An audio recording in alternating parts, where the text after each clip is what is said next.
How to stop being clingy in relationships. That's the title of today's video. Welcome everybody. My name is Joe.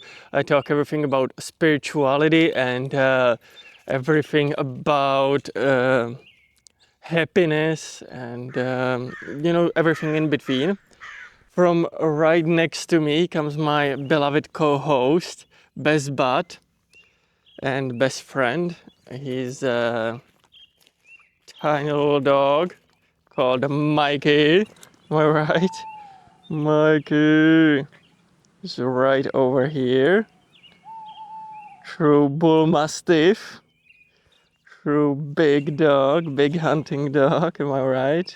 All right, Mikey. Who is the cutest? The cutest bull mastiff. Am I right? Am I right? He's kind of excited today. It's going to be amazing video. Oh my god, Mikey, stop jumping. Okay, so we want to talk about how to stop being clingy in relationships. But first, we need to address the reason why it is bad to be overly clingy or, as we later find out, overly putting all our emotional needs on one person, why that is actually unhealthy, and why we need to find alternative, why we need to change this in order to be more healthy from perspective of mental health. It's important not to put all your emotional needs on one person, but rather you need to basically create emotional stability from inner peace. You need to create this emotional stability so that you attract better human beings in your life. Doesn't have to be just partnerships or relationships, could be just be friendships. That all ties together. But first, why is it so bad that if you become overly attached to one person, why it is unhealthy? Well, if it's in a relationship, like with your boyfriend or girlfriend, the bad part is that they might feel like you are strangling them. They might feel like you are overly attached towards them and like they are suffering, metaphorically. And so essentially, we all need a certain amount of sort of a close time and relationship time, but we also, all of us, need a little bit of a distance time, sort of a on our own time. This might be different for each and every one of us, but this is slightly more about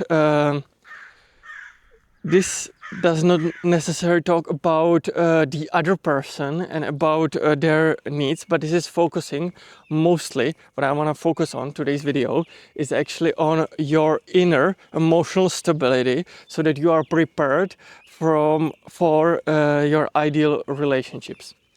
And so what I was trying to say is that if we are emotionally attached to one person, that is very unhealthy, but also it could lead to negative consequences as well, such as we might get disappointed, and it doesn't have to be like a big things like somebody cheats on you, but it could be the tiny little things. When we get too overly attached, we create these idealistic scenarios, these dream scenarios in our head that our partner is this perfect person. We put him too much or put her too much on a pedestal.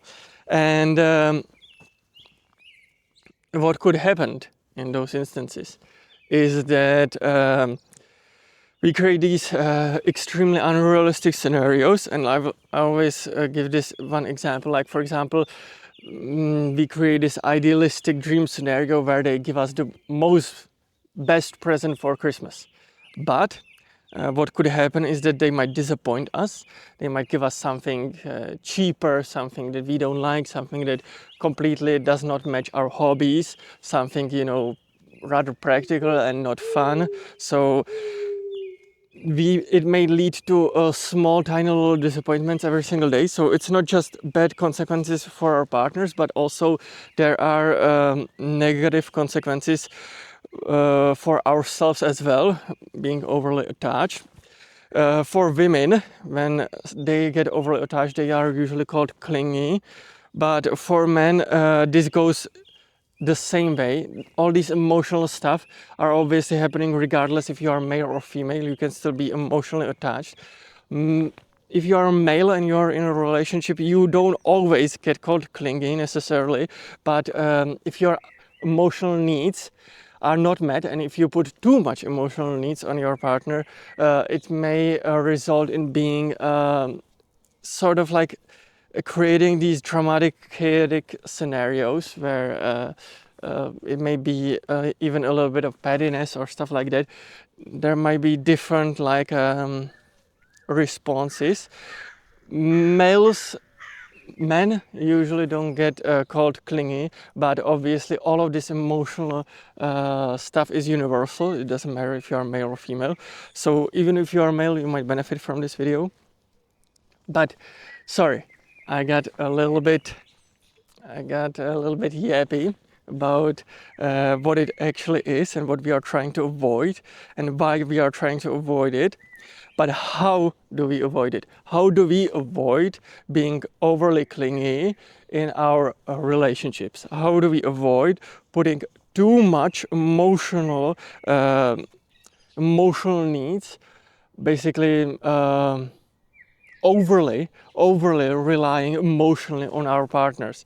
How do we avoid that actually? So usually when we feel like we need emotional support, a lot of emotional support, it comes from a place of insecurity. We don't feel like in ourselves that we are worthy enough, that we don't basically love ourselves enough, and we seek this love from others. It could be our partners, but as I pointed out, this doesn't necessarily have to be only relationships and partnerships. Even in our friendships, when we tend to sometimes overburden our friends, overshare, these could be signs of not loving ourselves enough and not being emotionally stable enough in order to have healthy relationships, partnerships or friendships, whatever you feel like in your life. So how do we actually fix this? How do we change this? How do we become less insecure? How do we love ourselves more? And how do we attract the perfect partnerships and relationships and friendships in our life?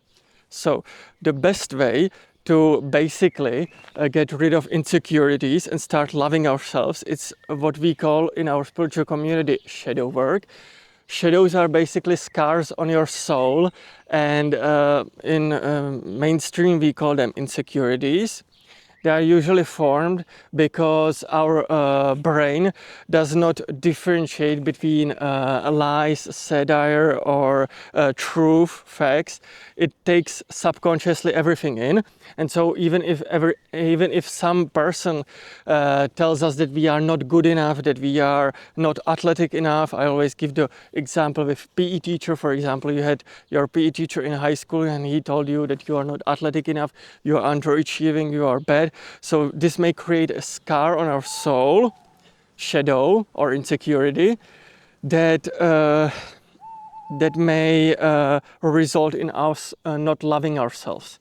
That may result in us feeling like we are not pretty enough. Or for example, like some of these, there could be other obviously consequences. It doesn't have to always involve your body or your self-image, but there are any number of forms of insecurities. Like for example, you are not smart enough. Your math teacher tells you that you are not doing well enough, and this could potentially scar your soul, and we need to get rid of that.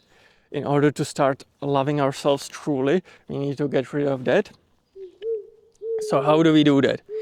First, we identify what our insecurity truly is, what it is the root cause of our, doubting ourselves, what is the root cause of the insecurity.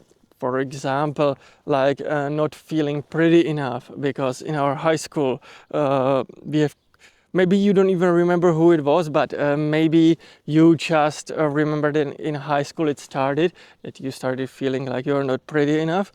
And so what we need to do is go into meditation. And there are 3 steps that I always recommend. 2 of them are optional, one of them is required, one of them is extremely important. You cannot skip that one. We will start with the optional ones. First, you need to forgive the perpetrator. If you remember, if it was the PE teacher, you try to forgive them. Obviously, sometimes this is not possible.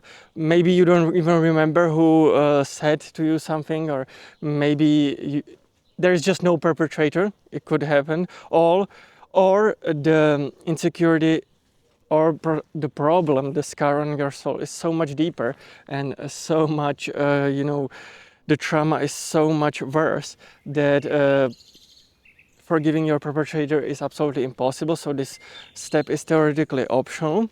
Second step, you try to forgive God for creating this experience into your life. He was maybe trying to teach you something. Maybe it was a lesson that you agreed upon before incarnation.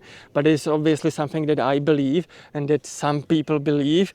But if you're atheist, also this step is optional. And the third step that is not optional, you have to do this, it's required. You need to go into meditation and you need to forgive yourself. You need to basically forgive the child in the high school that felt not pretty enough. You need to forgive her or forgive him, because obviously it's not his fault or her fault. You need to forgive them. You need to basically forgive them for ever doubting themselves. You need to forgive yourself right now for allowing this happen. You need to release the shame and guilt that we often carry with ourselves. This is extremely important.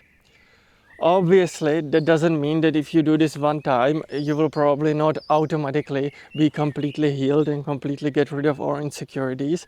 It is a long-term practice. Sometimes it could be months, sometimes it could be years to heal all of your insecurities.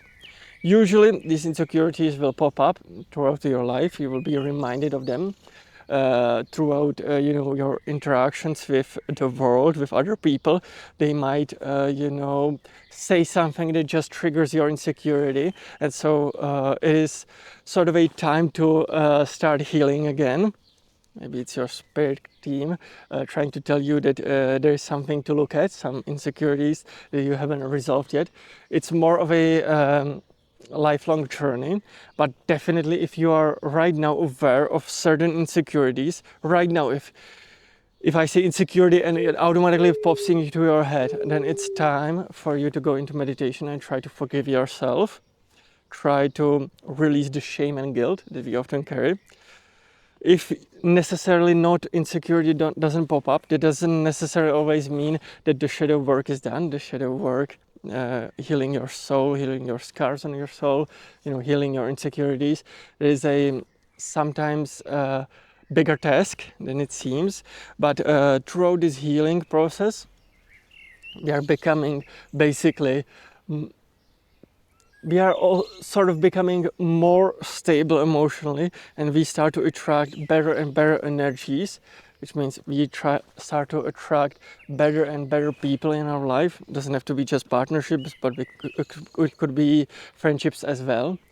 Generally speaking, the more healed, the more well-adjusted you are, as people described it, well-adjusted in life, and you will just attract more blessings into your life, more amazing experiences. So I would definitely recommend you to start doing this practice of self-healing and self-love. It's truly worth it. Now, Mikey is surprisingly waiting here patiently, and I'm assuming and he's ready to go. So one last cute little oh, yeah, kiss kiss. And then I will ask you for, as you might know it, uh, if you are not new on this channel, if you watch for a little bit longer, then you probably know that I will ask you for a tiny little favor. It's a tiny last little favor. Guys, make sure to smash that subscribe button, make sure to smash that like button, make sure to check out the video here, there, and everywhere. And guys, I will see you in the next one. Bye bye. Bye bye.